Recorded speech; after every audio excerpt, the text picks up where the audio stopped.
ఈ వెహికల్ మన కొత్త కస్టమర్ అని చెప్పాలి. రన్నింగ్‌లో వచ్చేటప్పుడు వెహికల్ ఆగిపోయింది. సౌండ్ టక టక టక సౌండ్ వచ్చేస్తుందన్న బండి కదలట్లేదు అన్నారు. ఏంటి అంత సౌండ్ ఎందుకు వస్తుందబ్బా అని చెప్పి చెక్ చేస్తే ఆహ్, ఈ ఇటువంటి కంప్లెయింట్ నా కెరియర్‌లో ఫస్ట్ టైమ్ వచ్చింది నాకు. సౌండ్ చూస్తే గేర్ బాక్స్ సౌండ్ వస్తుంది. తీరా చూస్తే షాఫ్ట్ తిరుగుతుంది.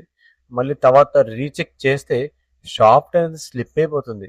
అసలు గేర్ వీల్ అరిగిపోయేంతలాగా ఎలా తొక్కేసారురా బాబు అని అడిగితే కస్టమర్ వచ్చేసి పెద్దేం తిరగమన్నా అంటున్నాడు. అలా ఎలా అవుతుందని చెప్పేసి ఇంకా అర్థమయ్యేలా చెప్పి కస్టమర్ ఎక్కడికో స్టేషన్కి వెళ్తారంటే రైల్వే స్టేషన్కి వెళ్ళి వచ్చాక ఓపెన్ చేస్తానని వచ్చిన తర్వాత కస్టమర్ ఉన్నప్పుడు ఓపెన్ చేశాను. తీరా చెక్అవుట్ చేస్తే గేర్ ఆయిల్ ఉంది. అండ్ ఈ బేరింగ్ అయితే ఊడిపోయింది ఏకంగా. బేరింగ్ సీటింగ్ వీక్ అయ్యి అండ్ ఈ వీల్ చూశాను. ఓకే షాఫ్ట్ బేరింగ్ బాగానే ఉంది. అండ్ ఈ డ్రైవ్ వీల్ పోతుందేమో అని చెప్పి డ్రైవ్ వీల్ చెక్ చేస్తాను అది బాగానే ఉంది. ఇది కూడా చూడడానికి బయట ఎంత బాగుంది అసలు నాకేం అర్థం కాలే. ఒక్క నిమిషం ఆగండి. అసలైన మ్యాటర్ చెప్తాను. అండ్ ఈ బేరింగ్ అయితే పోయింది. ఈ షాఫ్ట్ చిన్న వీల్ ఉంది కదా, ఈ వీల్ కాదు మధ్య వీల్ మీడియేటర్ అంటే చక్రాన్ని అండ్ క్లచ్కి మధ్యలో ఉన్న మీడియేటర్ వీల్ లోపల నర్లింగ్స్ అయితే అరిగిపోయాయి. అరిగిపోవడం వల్ల మనకి ఏంటంటే ఇది తిరిగిపోతుంది చూసారు కదా, తిరిగిపోతుంది. మీకు చూపిస్తా లోపల నర్లింగ్స్ అనేవి కంప్లీట్గా నర్లింగ్స్ అనేవి పోయాయి. ఆ నర్లింగ్స్ పోయడం వల్ల మనకి వీలైతే స్లిప్ అయిపోయి కస్టమర్కి పెద్ద సౌండ్ వచ్చేసిందంట. ఆశ్చర్యపోయాను ఆయన. అరే నేనే ఆశ్చర్యపోయాను, ఇటువంటి కంప్లైంట్ నాకు ఎప్పుడు రాలేదని చెప్తున్నాను కదా.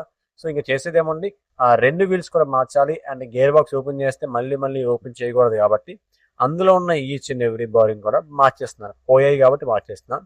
అండ్ ఈ బేరింగ్ చూడండి షేక్ ఎంత ఉందో కనబడుతుంది కదా మీకు. అంత షేక్ ఉన్న బేరింగ్ ఉంచితే ఏమవుతుంది, త్వరగా పోతుంది. ఇంకా అన్ని ఏ బేరింగ్ బాగోకపోతే అన్ని బేరింగ్ కూడా తీసేసి మళ్ళీ కొత్త బేరింగ్స్ అయితే ఫిక్స్ చేస్తున్నా. బ్రో బేరింగ్స్ ఏ బేరింగ్స్ వాడితే బాగుంటుంది? నేను సజెస్ట్ చేసేది హీరో కంపెనీ లేదా బజాజ్ కంపెనీ. అండ్ దట్టు ఈ బేరింగ్స్ ఏంటంటే సిట్టింగ్ బాగోకపోతే మళ్ళీ లోపల గమ్ వేసి మరి ఫిక్స్ చేశాను బేరింగ్స్ అన్ని కూడా. అండ్ ఈ బేరింగ్స్ ఫిక్స్ చేసే ముందు మొత్తం అంతా కూడా క్లీన్ చేసుకోవాలి నీట్గా. అండ్ ఈ వీల్స్ విషయానికి వచ్చేసరికి నియర్లీ రెండు వీల్సే ఒక రూ. 860 రూ. 900 చిల్లర పడిందండి.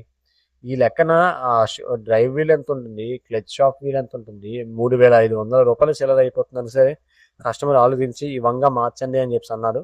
బట్ దానికన్నా ముందు కస్టమర్కి ఇంకొక అప్డేట్ చెప్పాను ఏంటంటే రిమైనింగ్ వీల్స్ కూడా అరిగాయి. బట్ ఇవి కొత్త వీల్స్ కదా, కొద్దిగా సౌండ్ అయితే వస్తుంది అని చెప్పి అన్నాను. వెయ్యండి అన్న, మరి ఇంకో ఆప్షన్ లేదు కదా, చూద్దాము వచ్చిన అడ్జస్ట్ అవుదాం అన్నారు. సో ఇంకా ఫిక్స్ అయ్యి మొత్తం వీల్స్ అయితే ఎక్కించడం ఫిక్స్ అయ్యా. గేర్ బాక్స్ ప్యాక్ అని వేసేసి గేర్ బాక్స్కి అన్న బంద్ అయితే వేసేసి అలానే గేర్ బాక్స్ పైప్ ఉంది కదా, పైప్ లేకపోతే పైప్ కూడా వేసి కొత్త బ్రేక్ షూస్ వేసి కస్టమర్కి అయితే వెహికల్ని హ్యాండ్ ఓవర్ చేశాను.